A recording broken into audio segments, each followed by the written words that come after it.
Hi, so I recently put up an Insta post and then a lot of you messaged asking why did I choose an Icon helmet over the RI helmets that I usually wear? Well, the short answer to that is I have not really chosen this helmet over the RI helmets.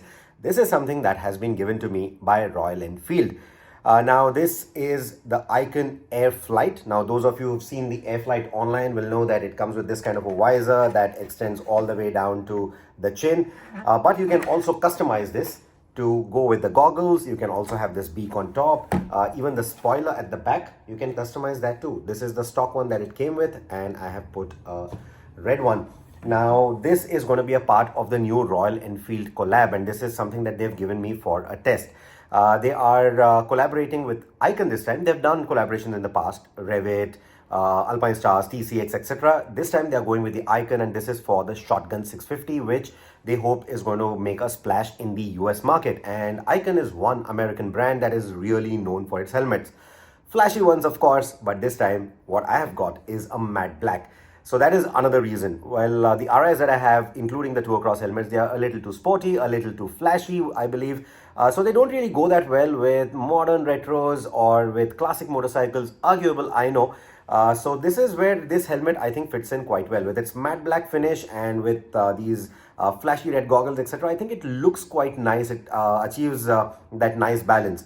Of course, there are other lifestyle options available as well, but I think this one has better safety standards. You have DOT, you have ECE 22.05, you also have the option of MIPS on certain color variants of this particular helmet.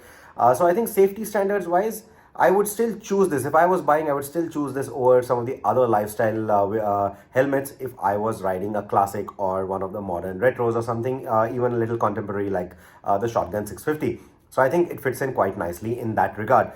In terms of the sizing, the first impression that I've had is that this needs to be ordered in a size larger. You have to go at least one size up because the way the liners are, it fits in very, very, very snug. Of course, helmets are supposed to fit snug for you to get a better safety out of them in case of a fall.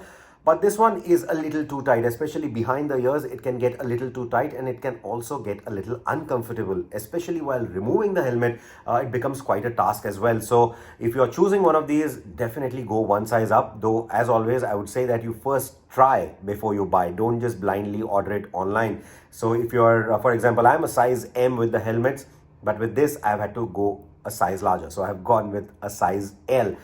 So that is the sizing info for you. There are of course various colors available on this as well. You will also get different visors. You will get different spoilers. Like I said, you have different options for the goggles, different lens there. And then the spoiler is again going to depend on what color you're choosing. So you can go with a matte black, or you can go with a gloss black. You can go with different colors for that as well. So it's going to be the finish is going to be a little limited, but the color options are going to be quite a few.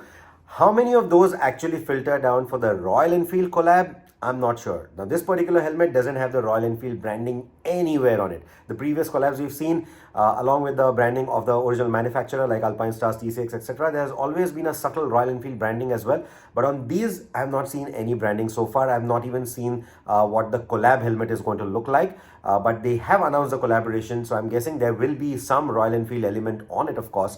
Otherwise, what's the point of the collab, right? So they will do some maybe Royal Enfield graphics or subtle Royal Enfield branding somewhere. But for now, this is the helmet that they've sent me. I quite like it. It feels nice and light. It's not very noisy. Especially helmets like these tend to get pretty noisy, and we've tried it with the Shotgun 650. It's a naked motorcycle, of course.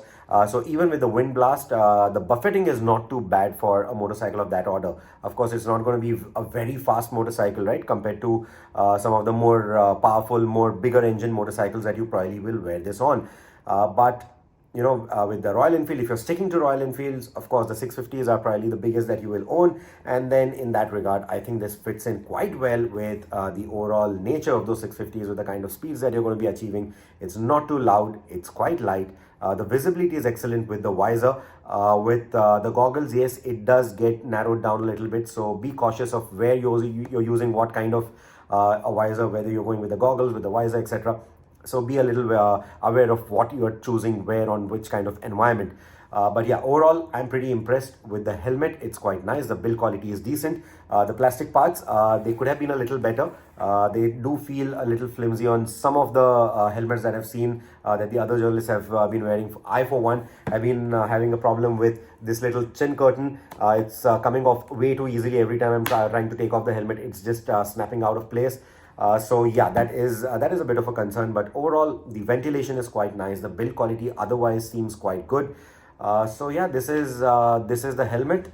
So let me know what are your thoughts on this helmet. What color should Royal Enfield launch this in if, when they're doing that collab?